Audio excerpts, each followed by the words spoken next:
Although structural racism is well documented as an important driver of healthcare inequities, its effects on medical students, trainees, and faculty has received less attention.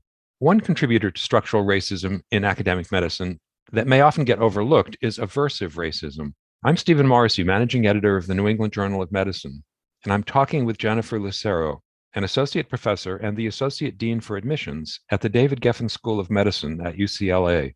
Dr. Lucero has co-authored a perspective article about aversive racism in academic medicine. Dr. Lucero, could you start by explaining exactly what you mean by aversive racism? How does it differ from other forms of racism? Yes, I'm happy to. So I think you have to think about aversive racism along the lines of a complex work within social psychology theories. So one has, and I think we've all heard of the idea of implicit bias in this theory of well-meaning individuals who have an unconscious bias. But when you think about aversive racism, it actually is individuals who have an implicit bias. In addition, they have what we call an in-group bias, which is a bias of their own group or belonging within their own group. This is also relatively unconscious.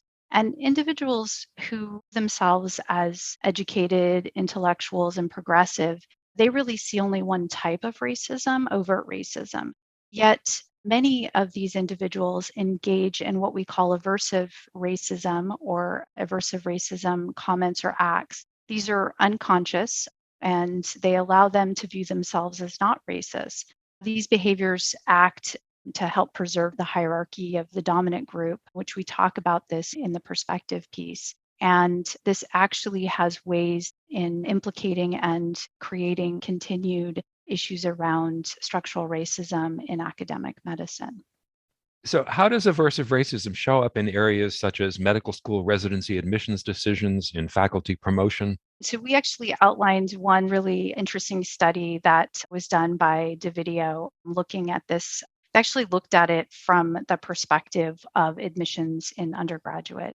What they did was they actually took subjects who were identified racially as white. They asked them to rate different students for admissions to the undergraduate program. And these were students that they designed to have both high academics, so high GPA, and high standardized test scores. They had another group that had low GPA, low standardized test scores. And then they had a group that was sort of in the middle with relatively not really high, but not really low GPA or standardized test scores. They were really that ambiguous group. And so when they asked the study participants to do this, and they only indicated one other factor, whether the applicant was Black or white. They found that when the participants of the study, who were all white, evaluated those that had really strong academics and strong standardized test scores, whether they were white or Black, they considered that they should be admitted. When they had lower test scores, lower academics, regardless of whether they were Black or white applicants, they did not accept them. When they had ambiguous criteria and it wasn't exactly highest M scores or highest GPA, they actually disproportionately offered and gave admission to the white applicants and less to the Black applicants, and used terms such as, I don't think this person is the right fit. And this has been replicated over and over with whether it would be job applications or in other admissions. So it's really in a situation where you have ambiguous criteria that it allows for someone to have their aversive racism can actually show itself in these ways. And I think we look at executive leadership, if we look at medical school admissions, when we look at criteria that, what makes a leader, there's a lot of great qualities. Some people don't have one and some have others. You don't expect someone to have every single component of leadership. And it can become ambiguous. And in those situations, we see when you have a group that's making those decisions, not diverse, not from a different lived experience, you can see aversive racism show itself in these different ways. Again, what we talked about in the article are these various comments and quotes that have all been used and we've seen and heard throughout our academic careers.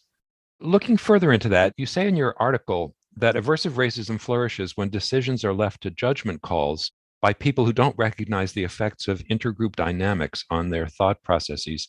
So, what are the intergroup dynamics that contribute to this type of racism? There's a couple different theories that we bring up in the paper. One of them is the idea of in-group and out-group and in-group bias. So when we think about that, individuals identify themselves as a group. That grouping can be anything. It could be race, it could be individuals who like a sports team. We always have this identity of an allegiance to a particular sports team, but we also have strong allegiance to particular religions, races, that we belong to a group. And so that in group is our group that we identify with, and we have this in group bias. The out group, that's the they, that's the others. And so in group bias is that tendency to favor the in group at the expense of the out group, even if you don't personally benefit. And one of the things that we see oftentimes is what we call this fundamental group attribution error. So if you have an in group bias, someone in your in group does something that's positive, you'll attribute that to them as a person. They're strong, they're intellectual. If someone from the out group does something positive, you may say, well, that they were just lucky. And you do the same if there is a negative result. And so, in addition to that, you have set up this idea that we bring up is the social dominance theory. And it's how we organize groups, it's a group based hierarchy. And I think others have talked about it in different ways, but you essentially have a hierarchy set up in society where you have a dominant group. That dominant group has most of what society values, whether it's the financial, the power, the privilege. And then you have individuals that are in that subordinate group. And when you have this hierarchy set up, the hierarchy is maintained by what we describe as these legitimizing myths. They're compelling stories that the dominant group tells to justify the hierarchy, whether that's manifest destiny, deserved positions of power. We hear all the time this person is self made.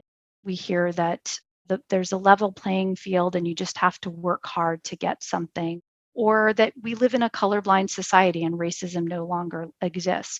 We see this with the efforts to reject affirmative action admissions processes. In California, we have Prop 209. All of these are ideas that there is this legitimizing myth that allows the group hierarchy to stay in place. And so when we think about that, we think about institutional racism, which is in institutions discriminating, whether it's financial, legal, or educational systems. And then you have the interpersonal racism. And that's where we see the overt and aversive racism through members of dominant groups against those that are less dominant group. And then we do bring up this concept that is internalized racism, where it's conscious or unconscious acceptance of this racial hierarchy by those in the less dominant group.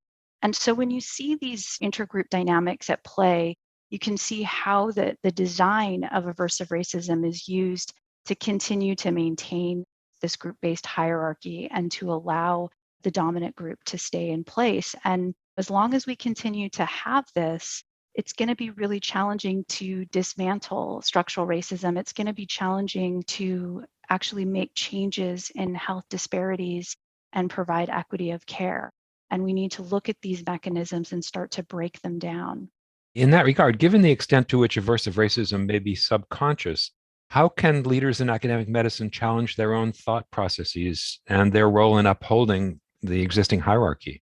I think part of that problem is really understanding how aversive racism works. I think there's been a lot of work in sort of describing the implicit bias in the IAT test, but we haven't gone deep enough into really looking at ways in which aversive racism has impacted how we choose leaders, how we make changes. And I think part of that has to be looking really deeply at the processes that we use and looking across, as we mentioned in the paper, if you look at the leadership levels across academic medicine, despite the fact that we have made inroads in admitting medical students from more diverse populations, you look at the leadership levels in academic medicine, you look at the deans, you look at the presidents, the provosts, you look at chairs of departments, it is not diverse. And so what's happening there and how are we elevating individuals? It starts right from the beginning. And so our leaders need to look at the processes that they use to choose candidates, how they value it, and we need to start calling it out and asking ourselves, what is the benefit of the hierarchy if it is continuing to allow this structural racism to continue, if it's continuing to allow health disparities to exist, and really start to think about how we can break that down. And I think about it in healthcare. We do a lot of work on understanding the mechanisms, cell signaling pathways. Amazing work has been done with the development of the COVID-19 vaccines, but we haven't really dug deeply into the mechanisms by which we have structural racism in existence and how we can start to break it down. And I think this piece is really to start that conversation and looking at it in a way that we as physicians are comfortable looking at mechanisms and starting to look at solutions. We need to do that the same for what we're seeing in the areas of structural racism and aversive racism. Thank you, Dr. Lucero.